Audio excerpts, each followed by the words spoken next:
नमस्कार, मैं अभयराज आपका हुनरबाज पत्रकार में स्वागत करता हूं। परिवारवाद को लेकर आरोपों प्रत्यारोप के बीच भारतीय राजनीति में ऐसे नेताओं की एक लंबी फहरिस्त है जिन्हें विरासत में सियासत तो मिली, लेकिन राजनीतिक महत्वाकांक्षा परिवार में बगावत का कारण बन गई।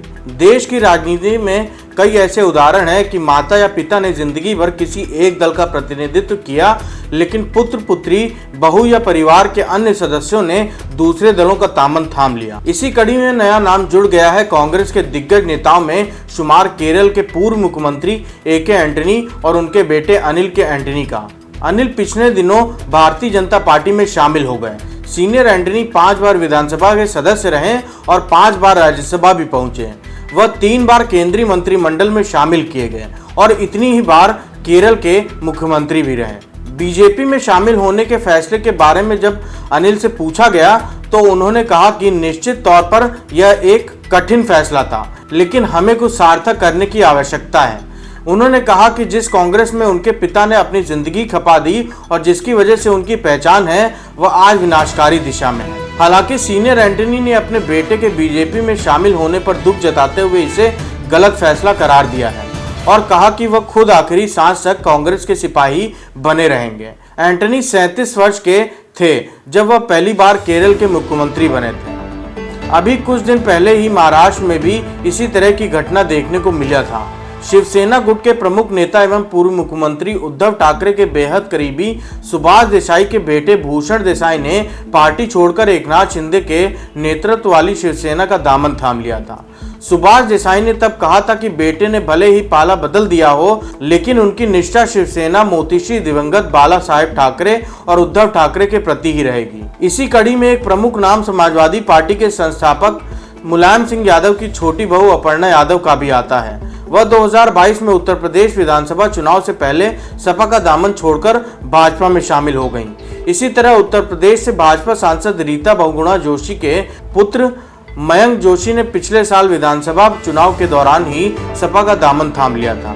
प्रयागराज की सांसद रीता बहुगुणा जोशी अपने बेटे के लिए लखनऊ कैंट से टिकट चाहती थी, लेकिन भाजपा नेतृत्व में उनकी नहीं सुनी। इसके बाद मयंक सपा में शामिल हो गए। ऐसा ही एक प्रमुख नाम कांग्रेस के वरिष्ठ नेता जनार्दन द्विवेदी का है।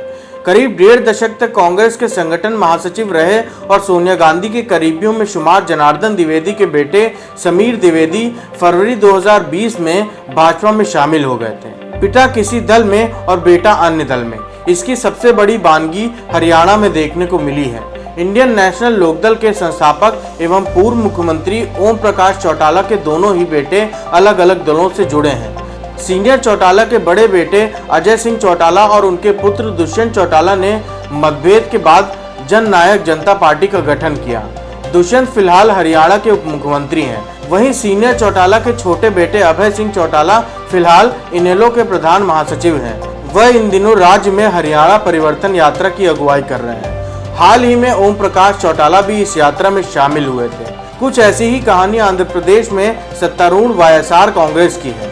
मुख्यमंत्री वाई.एस. जगन मोहन रेड्डी वाईएसआर कांग्रेस के अध्यक्ष हैं। लंबे समय तक उनके साथ ही उनकी बहन शर्मिला ने अपनी पार्टी वाईएसआर तेलंगाना पार्टी का गठन किया है। जगन की मां ने वाईएसआर कांग्रेस के मानद अध्यक्ष पद से इस्तीफा दे दिया और बेटी की पार्टी की गतिविधियों से जुड़ी गई। शर्मिला की पार्टी मुख्य रूप से तेलंगाना में सक्रिय है। उत्तर प्रदेश की क्षेत्रीय पार्टी अपना दल की कहानी भी काफी मिलती जुलती है, जिसकी स्थापना राज्य में कुर्मी समुदाय के प्रमुख नेता रहे सोनेलाल पटेल ने की थी।